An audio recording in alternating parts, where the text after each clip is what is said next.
Hello, Mrs. Simpson. How are you doing? Well, I'm not doing so well today. I need to go shopping and they won't let me out. What do you need to shop for?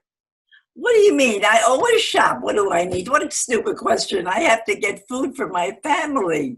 Ah, You know that. Your father, God rest his soul, he's a hungry man. He needs to eat and they won't let me get his food and I have to get his food. And if I don't get there soon, those other yentas, they're going to get her. so you need to get out of Yeah, here. I do. I have to get out and she won't let me go. She Yeah. just won't let me go out. And also, well, anyway,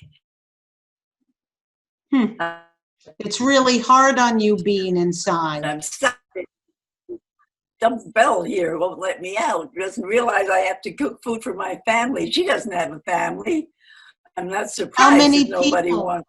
How many people are in your family?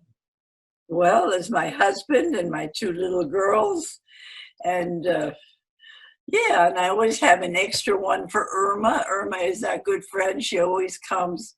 She helps me with the cooking and baking, and so that's we have about two, three, four or five people I have to shop for.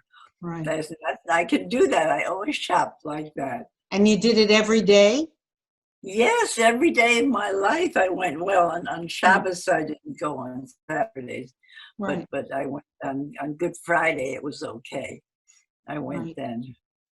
Huh. Yeah. And so So what? now when you can't go out because it's dangerous, you feel totally lost. Or, I do. I feel trapped. That's how I feel. yeah, Trapped that I can't even go out of my own house and do what I need to do in my own self.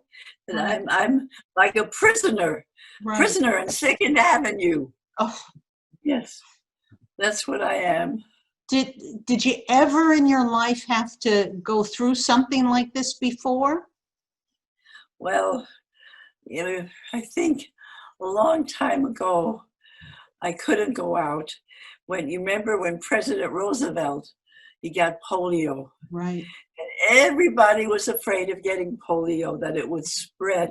Yeah. And we didn't live far from him. I love President Roosevelt. Well, anyway, yeah. So I feel a little better now. I feel much better, but yeah, What okay. helps you when you feel trapped and you can't do what you want to do? Well, I sit and I pray. You I pray. pray. God always listens to me and helps me. I know He does. Hmm. And I say, Dear God, please help me get through this. And I will, yeah, that's what I say. Can I Yes. stay here for a few minutes while you pray and maybe we can do it together? Okay. Mrs. Spencer needs someone to listen to her feelings and understand her needs. You can help her tap into her own history for resources. Sometimes just being with her is enough. Keep tuned to more validation caregiver tips. Thank you.